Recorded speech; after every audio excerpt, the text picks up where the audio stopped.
This is Silly Kelly, and yeah, Silly Kelly, and you're in the studio too, and you're watching the Cat Movie Reviews channel, Weird Kitty 07. Yeah, subscribe and like and subscribe to the channel. I know we don't actually show up clips, but that's because we always get flagged showing clips.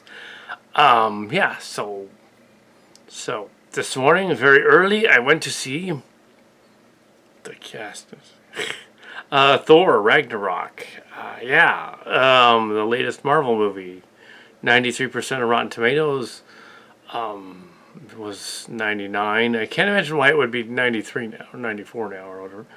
It's very good. Yeah,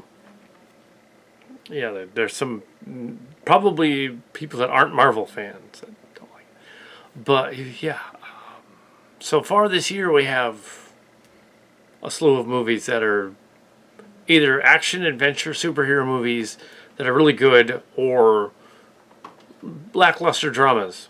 And it's not just because it's like we don't really do dramas. It's because there just haven't been very many good ones. So Oscar season is going to be interesting. We're in November already. So 1st of November. Well, this is November 3rd. And here we are. And it's just after Halloween. The previews included Justice League and slightly better trailer than the other one, and Star Wars, and Wonder, and the basic trailers. They showed the Star Wars one with the bait and switch at the end with the thing. It was Rey and the Kylo, making it look like they're in the same room. I doubt that's in the same room together. But yeah, so and Black Panther, of course. So here we have the latest Marvel movie. It's been Spider-Man: Homecoming was earlier in the year, and now we have Thor Ragnarok. Spider-Man: Homecoming was a Sony also.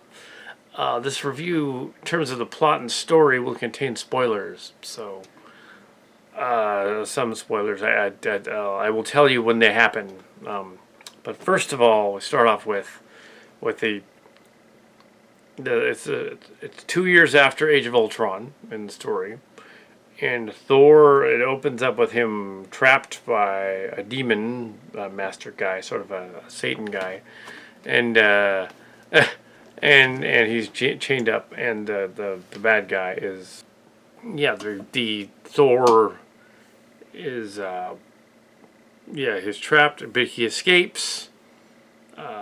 The demon guy explains all about his crown on his head, and then he takes off the demon, but he's all a fire demon, rock and fire and stuff in a lava hell place. And basically, the crown is then taken. He takes the crown back to Asgard, and he discovers this weird play that's going on, in which they're making it sound like Thor is dead and Loki saved the kingdom. And Thor discovers that Loki has indeed replaced his father. Plot spoilers at this point. We knew that from the last movie. There's the evil bad guy is going to release Hera onto the world, as opposed to the other Hera from famous Hera in Wonder Woman, different Hera. There's also a Thor-like guy in DC as well. But yeah, who's in the Justice League. So yeah, we have this sort of, I think he's a bad guy though. Yeah, the plot of the movie basically is Thor trying to get back his kingdom, and Thor and Loki go to try and find their father, and they meet up with the Sorcerer Supreme, and he's in it. All these stuff is in the trailer.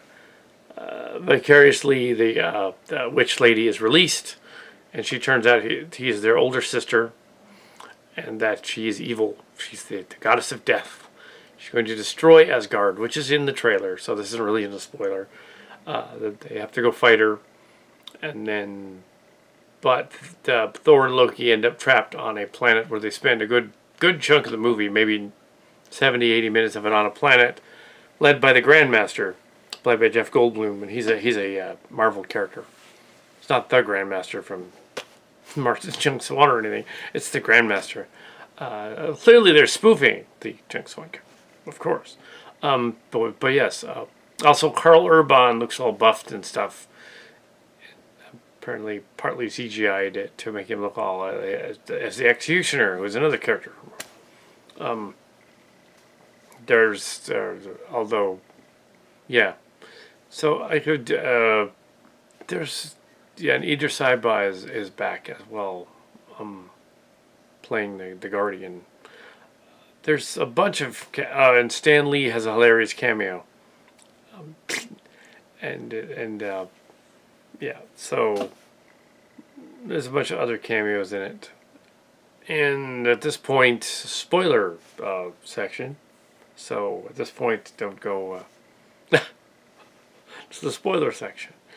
The Hulk has been on Planet Hulk. Oh, not Planet Hulk, but the Grandmaster planet for some time, for a couple of years, and his ship is still there somehow, kind of intact. When Loki and Thor go back to Earth, they try to find their father, and he gives them this really kind of quick soliloquy thing, and then dies. But he says that it would unleash Hera, and Hera comes out, and she immediately wants to go after Asgard, and they chase after her, and they get to Asgard, and she essentially kicks their butt, and then they're thrown into the wormhole and end up on that weird planet. So then they're in the gladiatorial planet. Somehow Loki arrives through the wormhole ahead of them, a la Transformers Beast Wars, and manages to get on the Grandmaster's good side. Meanwhile, Thor is shorn of his hair by a crazy barber. I won't give that away. And then he's forced to fight in the arena, and that's in the trailer. And it's in the trailer who he fights. He fights Hulk. It's a really awesome scene, CG and motion and capture and stuff. Very well done. All the fight scenes were very, very well done. Very action-packed. Funny. It had the Guardians of the Galaxy feel to it. I'm surprised that they didn't show up. Although kind of one of their ships does. Or a ship that looks a lot like the Marauder Ravager ship shows up in the end. The father keeps coming back to Thor in his mind, I guess, and so kind of like Obi-Wan in Star Wars. And he is able to communicate with his ghost, I guess. And which begs the question, why didn't they just not kill him yet? Oh, no, well. Anyway, so he has to convince the Hulk to leave the Grandmaster's planet. And also this rock guy who's a lot like the Thing, but he's blue, from DC, so they're cross-pollinating. He's in there, and they want to convince them to have a rebellion so they can create a diversion so they can all escape together. Included in it a Valkyrie girl who looks to be like 16. She's not, but she looks to be like this little petite sort of girl. But yeah, and they all go and they head back to Asgard to have the final battle. I won't give away everything because it's messed up to do that. Totally lost my train of thought. Yeah, so Marvel. I was talking about Avengers at the end and Age of Ultron and all that. I was talking about there's going to be, after Civil War and Black Panther, and we had Civil War, now Black Panther's going to continue that. That's a story arc, and then they're going to go on to Infinity War. It looks like it's going to be after that. The Ant-Man and the Wasp is after Infinity War. So yeah, into 2018, and so yeah. Thor Ragnarok. I was giving away some of the plot elements just to explain the story. Ragnarok is doomsday, basically, in their Norse legend. Marvel's version of the Norse gods is completely different from the real thing, or the mythological thing.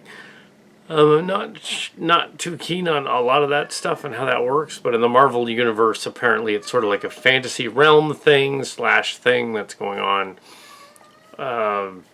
Demigods, basically. And magicians and wizards and things. yeah, the humor is good. The Hulk banter with Thor is good.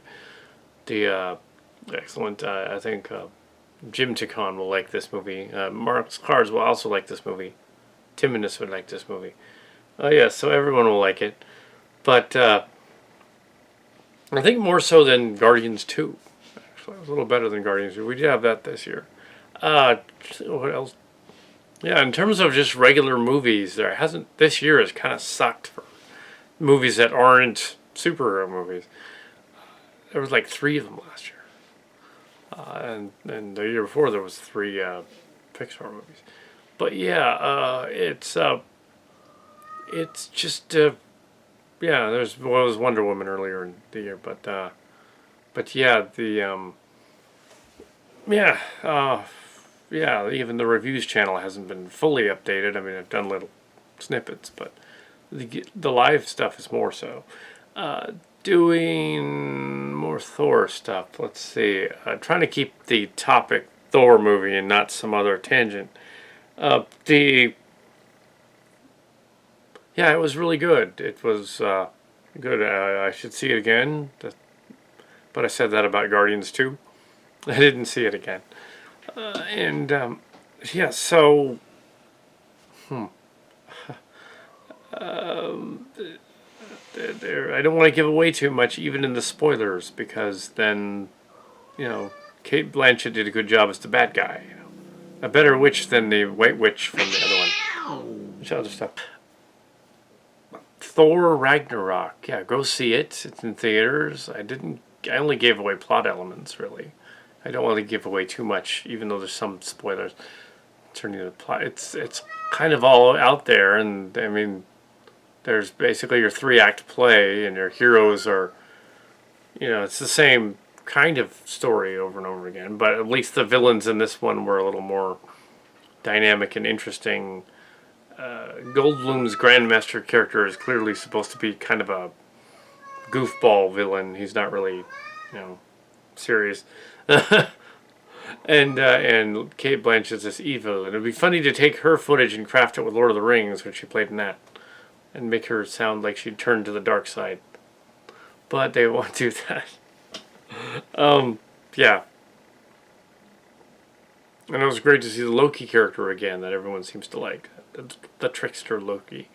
If they ever do Q on Discovery, they should cast that guy that plays Loki as Q. He would do actually he would have done a better Khan than Cumberbatch. He could have done a better Khan. Now Cumberbatch is in it as the sorcerer. Yeah, so that's Thor. Yeah, hope you enjoy your. Yeah, so I really got nothing else. I kind of ran out of steam there. I don't really have anything to add to it other than it was cool. Go out and see it. It's fine. It's let's see how much did I give it? I think I give it. That's 4 stars. Yeah, it's even 4 stars. It's over 90%. It's so yeah. In terms of the Clara Awards later on, it'll be like, well, we got a few other Marvel movies. I would say that Thor Ragnarok is better than Guardians 2. Actually, it's actually better than it. But is it better than Wonder Woman? I would say yes, actually. It is better than Wonder Woman. We will see how Justice League fares later on. The Wonder Woman movie was really cool up until the last maybe 15 minutes. And then it was like, well, it's just a bunch of CG fighting her. Okay. Like, you haven't done that before. In the dark. Yeah. Lightning bolts. Yeah. Because apparently she's like Thor a little bit. Yeah. But yeah, it was fine too. It's just that it should have had something else. And this one worked even in the quieter moments, which weren't really that quiet. Whereas Guardians of the Galaxy 2 had moments where they were just not really doing anything, where they're just on the planet and the father guy was spouting off like soliloquies and things. And another father figure that passes on in the story. They seem to be obsessed with that at Marvel, doing that kind of deal. It's interesting. They don't like parental figures.